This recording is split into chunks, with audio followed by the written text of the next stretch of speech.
마크롱 대통령 덕분에 프랑스 지수가 최근에 급락을 했습니다. 조금 하락을 했어요. 지금 프랑스 증시 같은 경우는 코로나 이후에 계속 우상향을 하고 있었거든요. 우리가 알고 있는 유럽은 힘이 빠졌다 라고 생각하는데 프랑스는 조금 다른 모습을 보여줍니다. 미국 증시랑 움직임이 좀 비슷하죠. 그래서 프랑스 주식 투자도 매력이 있다. 우리는 잘 모르지만 프랑스에도 좋은 기업들이 많이 있거든요. 대표적으로 알려져 있는 게 루이비통 주식, 구찌 주식, 에르메스 주식, 이 세 가지가 프랑스에 몰려 있습니다. 그래서 명품 주식에 투자하고 싶다면은 프랑스 주식을 안 투자하고 나갈 수가 없어요. 프랑스 주식을 사기 좋은 이유는 마크롱 덕분에 지금 유로화 가치가 하락했거든요. 1.08 아래로 내려왔습니다. 자본 이탈 우려가 나오면서 프랑스 자금이 안전자산인 미국채 이런 데로 많이 넘어가고 있어요. 그러면서 유로화 가치가 하락하는 중입니다. 그러면 우리 입장에서는 미국 주식보다는 유럽 주식을 환율 면에서 더 저렴하게 살 수 있죠. 보다시피 환율을 보면은 달러는 연초부터 6.5% 강세가 나왔는데 유로화는 3.5% 강세밖에 안 났어요. 스프레드가 3%가 벌어졌습니다. 만약 유럽과 미국 동시에 있는 주식이라던가 경쟁사에 투자할 수 있다면은 유럽 주식을 택하는 게 더 낫다라는 거죠. 예를 들어서 프랑스 주식에서 가장 으뜸으로 부를 수 있는 기업이 루이비통 모에 헤네시인데요. 5년 동안 92% 상승했고요. 10년 동안 280%가 올랐습니다. 루이비통이 워낙 명품 주식으로 뛰어난데 만약 저라면 에르메스를 투자할 것 같아요. 사람들이 루이비통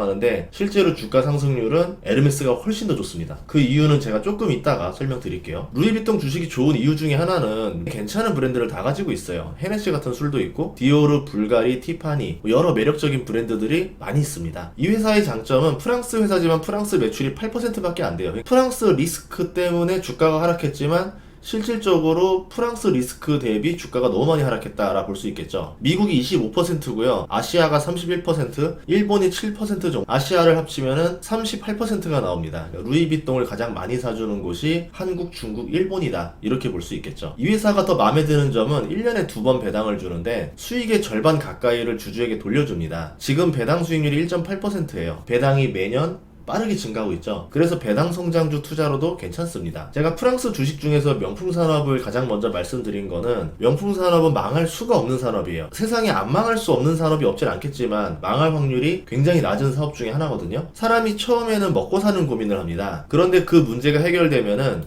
애정과 공감을 받고 싶어 해요. 그리고 존경을 받고 싶어 해요. 소득이 비슷한 사람들이랑 모임도 하고 싶어 하고 거기서 존경을 받고 싶어 합니다. 그래서 외제차, 명품, 시계, 와인 이런 사치품들 있잖아요. 계속 수요층이 생기는 거죠. 중국 경제가 어려워도 인도 경제가 성장하면은 인도 부자가 다시 명품을 사줍니다. 그런데 그 명품을 파는 기업은 몇 개 없어요. 그럼 결국 부자들만 바뀌는 거지 명품 수요는 끊이지 않는다라는 거죠. 명품의 근원은 로얄이라 부를 수 있는데요. 사람들은 왕에 대한 권력을 탐합니다. 이게 기본 심리예요. 옥새를 가지고 자신이 왕이라고 주장하거나 적국의 왕궁을 먼저 불태우거나 아니면 점령한 다음에 왕의 자리에 앉아서 껄껄껄 거린다던가 이런 것들은 권력욕을 뜻하는 거거든요. 지금은 그럴 수 없지만 왕에게 가방, 보석을 만들던 가문의 브랜드를 내가 쓴다는 거는 돈으로 권력을 사는 느낌을 줘요. 그래서 명분이 부족하거나 무언가 부족함을 느끼는 사람일수록 명품에 더 집착을 합니다. 신흥국 졸부들이 명품을 더 사랑하는 모습을 보여주는데요. 그래서 부의 이동이 중국에서 인도로 옮겨간다 한들 결국 루이비통 살 거고 구찌 살 거고 에르메스 산다. 구찌를 필두로 하는 브랜드 그룹인 캐링은 주가가 급락했어요. 지금 루이비통과 살짝 다른 모습입니다. 고점 대비 3분의 1 토막이 났는데 PER 12배, 배당 수익률 4.7%로 굉장히 저평가가 됐죠. 루이비통 주가는 멀쩡한데 구찌 주가가 박살난다는 이유가 있어요. 제가 말하고 싶은 건 중국인데 캐링 주가가 고점이었던 때가 중국 증시가 고점이었던 때랑 거의 일치합니다. 그 이후로 중국 경기는 계속 내려왔고 캐링 주가도 같이 계속 내려왔죠. 만약에 중국 경기가 회복된다라 계산하면은 캐링 주식을 사는 것도 나쁘지 않다 볼 수 있어요. 루이비통은 글로벌적으로 탄탄한 브랜드입니다. 근데 구찌는 성장 배경에 중국이 있었어요. 중국 성장을 기반으로 급등했거든요. 구찌 브랜드 실적을 보면은 1분기 실적이 전년 대비 21% 감소했습니다. 나머지 브랜드들도 실적이 역성장하고 있죠. 구찌는 2015년에 크리에이티브 디렉터인 알렉산드로 미켈레가 등장했거든요. 위기 때마다 계속 바꿉니다. 그때 등장해서 화려한 꽃무늬라던가 뱀무늬를 놨어요. 그리고 2015년에 중국 해외여행 자유화가 맞물리면서 대박을 칩니다. 보다시피 중국인들이 좋아할 만한 패턴을 집어넣었었죠. 그런데 중국 경기가 침체가 되면서 구찌의 주 고객이 흔들리는 모양새죠. 그리고 인도 경제가 급성장하고 있습니다. 아직 인도 경제가 명품 수요를 블랙홀처럼 빨아들일 정도는 아닌데 5년 10년 지나면은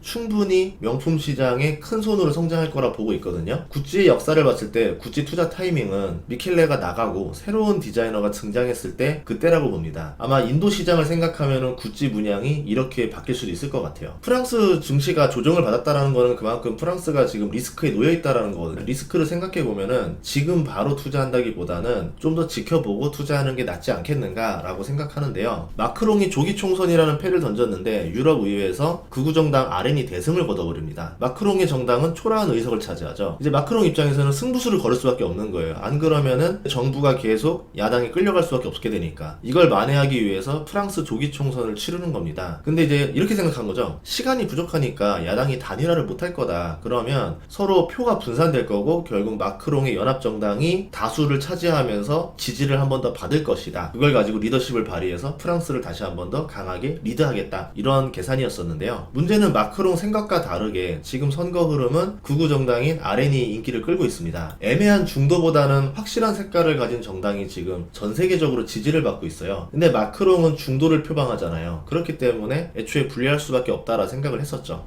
실제로 여론조사를 보면은 마크롱 연합정당은 90에서 130석을 가져갈 거로 보고 있고 르펜이 이끄는 RN당은 220에서 270석을 가져갈 거로 보고 있습니다. 마크롱은 이번 임기가 끝나면은 더 이상은 대통령 선거에 못 나가거든요. 그러면 계산이 나오죠. 다음 대통령은 마린 르펜이 되겠구나. 그러면 마크롱의 정책과 다 뒤집어지는 정책을 하겠구나. 친기업 정책을 펼쳤던 마크롱과 다르게 르펜은 트럼프처럼 무역장벽을 세우자. 프랑스 경제를 보호과자주의입니다. 이렇게 되면은 프랑스의 전기차를 판매한다던가 이런 우리 기업들이 약간의 피해를 볼 수도 있지 않을까. 이게 좀 우려가 되는 게 하나고요. 이민자 친화적인 마크롱과 다르게 르펜은 불법 이민자를 추방하고 이민을 제한하자는 주의예요. 마크롱은 EU 친화적인데 이번 임기가 끝나면은 EU 선거에 나갈 가능성이 있거든요. UN 사무총장으로 나갈 거다라고 하는데 그거보다는 지금 유럽 상황이 급하기 때문에 저는 이제 EU 쪽으로 나갈 거다라고 보고 있습니다. 반면에 르펜은 어떤 스타일이냐면은 과거 EU를 탈퇴하자라고 주장했던 인물입니다. 거기서 좀 많이 접긴 접었지만 왜냐면